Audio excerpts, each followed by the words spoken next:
kind of a recap, and then we'll just open it up for questions. Well, first of all, thank you all for being on in relatively short notice on a beautiful Saturday afternoon. It became apparent based upon some test results we received really right before we practiced today that we needed to pause football activities for a few days. Dr. Chris Miles is our team physician and made that decision based upon the fact that over the last several days we had a handful of additional positive tests. Based upon where we are with our numbers and the inability to practice probably until realistically until Wednesday, Thursday, or Friday. We practiced Thursday this week, but before that we hadn't practiced since Tuesday. So it was not going to be possible for us to play the football game this coming Saturday, which breaks our heart. We were very much looking forward to having the Hurricanes come into Winston-Salem. We haven't beaten a top 10 team in Winston-Salem since 1946. And I love this football team and our players. And I think we've got a really, really good football program. So it's really painful not to be able to play again this week. I did talk to the conference office and talk to Blake James. And Blake and I have been in touch frequently over the last 2 weeks. You'll recall 2 weeks ago, Monday, was when Miami had to postpone 2 weeks of competition, which caused a schedule adjustment for us in the first place.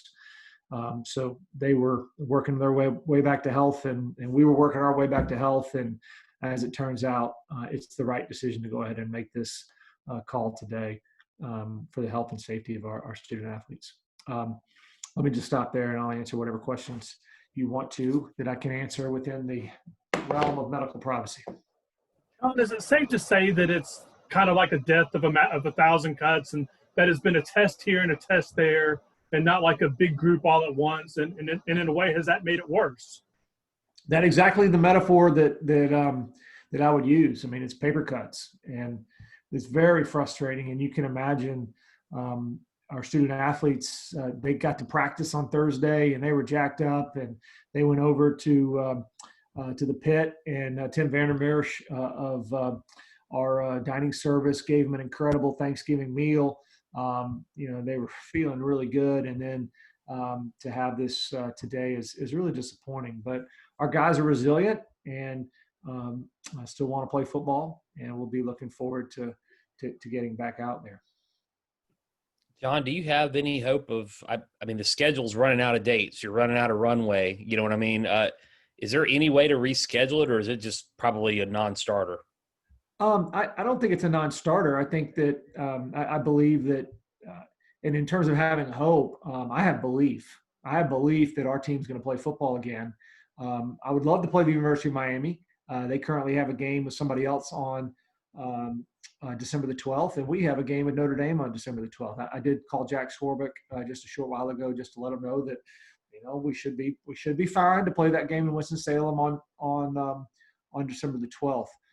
We are at a point in the year that we can look back and in one way we've accomplished far more than most people thought we would accomplish. I mean, we believed we could get through the season, but we've accomplished a tremendous amount. Our student athletes have accomplished it, and the people around them have supported them in accomplishing it. So, but we are at a point of the year where everybody's situation is a little bit different. And in addition to having, you got the conference race, which as of last week, we were still mathematically still in. I suppose we're not anymore, but you got the conference race, so you have people that are involved in that, and you got the CFP, and then you have people that are, building their program, or people like us who are, 2 possessions away from being 6-1 with a pretty doggone good football team with some great football players, which is really looking forward to continuing to establish ourselves and grow ourselves. So I believe that we'll have good dialogue as a league and figure out the right way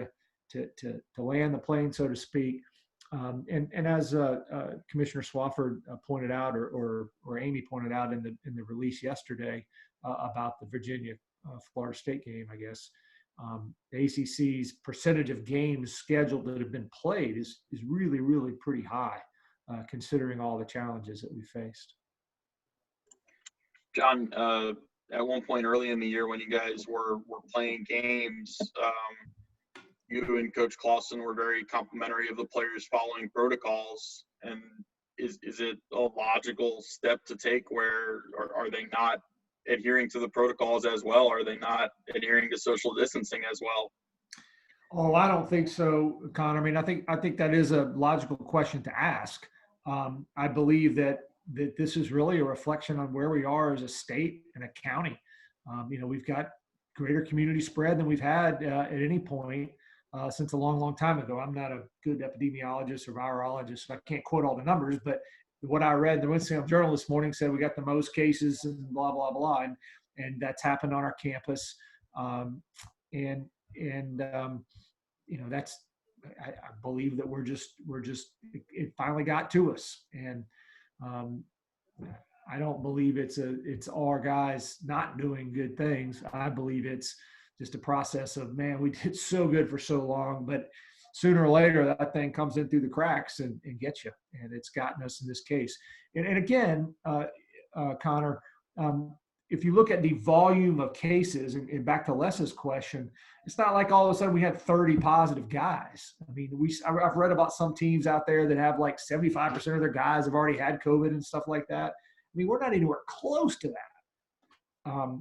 But you get a handful, and then you get a handful, and then you get contact tracing, and guess what? That affects roommates or position groups or whatever it is, and then you couple that, as we've talked about previously, with the injuries which have accumulated at this point, just like they have in any particular year, and you're in a tough spot. John, I was going to ask you about that, about the injuries, because when you guys announced the previous time, it specifically made mention of the injuries, and I guess that's because of numbers that you have to play. Do the injuries, how much of a factor do the injuries come into this? Is it less of a factor than previously?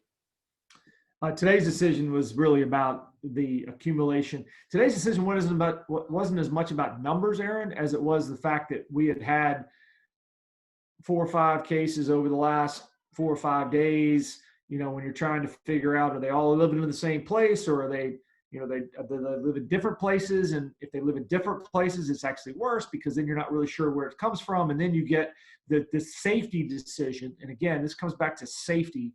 And you remember I talked about 3 points. We're going to be as safe as we can be. We're going to give competition as much as we can. And we're going to try to sustain our enterprise.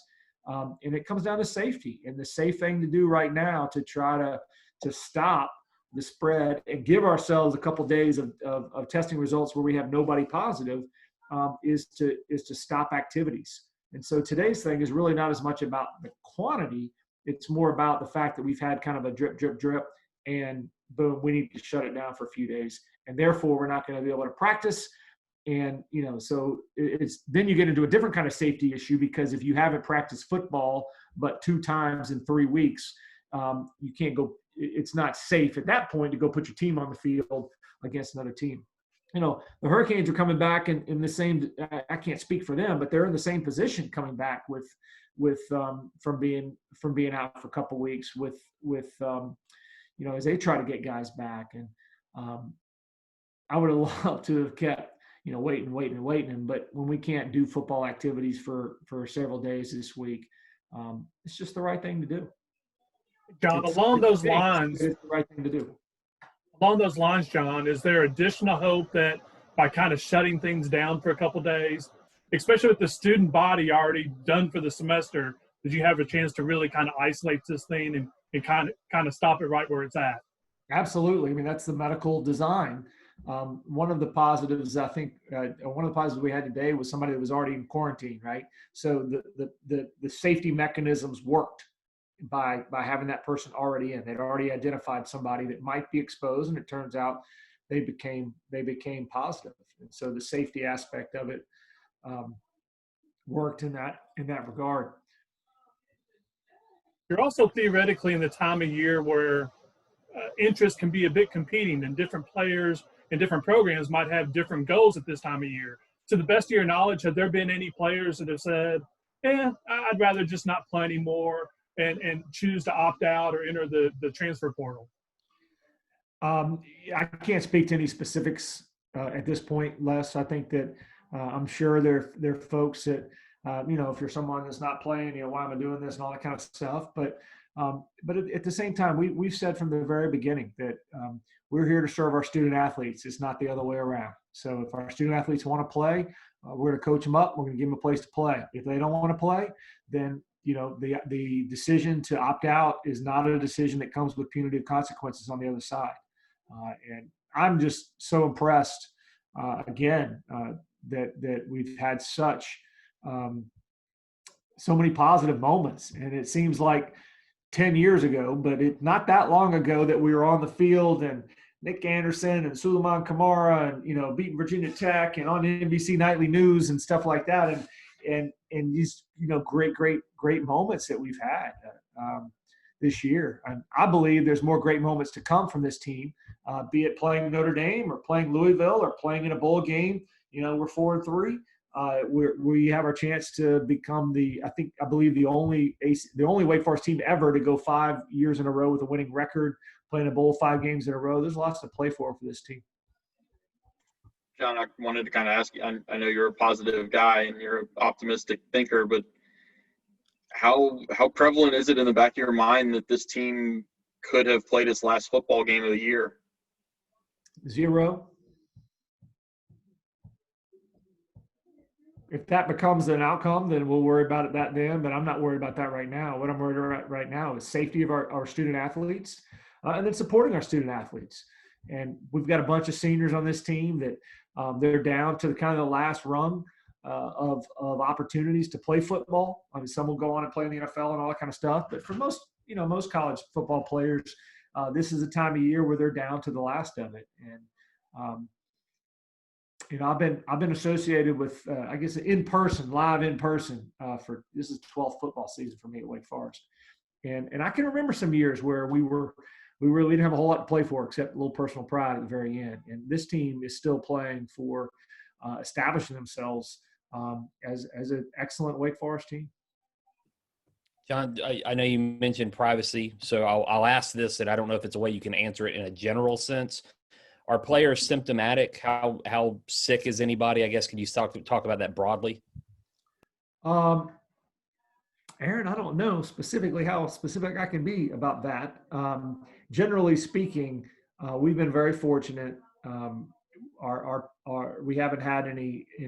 Let me think of the Will's kind of giving me the look like I might be saying this the wrong way, violating HIPAA or something. But generally speaking, our student athletes who have been, again, we still haven't had that many have managed through it without, we haven't had hospitalizations or anything like that. And, in this particular case, asymptomatic positives is part of the game this day and age.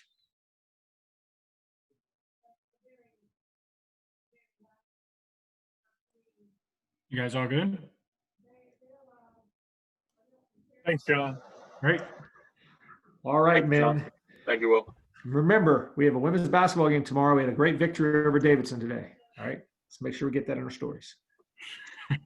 John, Will, thank you very much for making time. All right. Appreciate it. Thank y'all. Appreciate it. See you guys.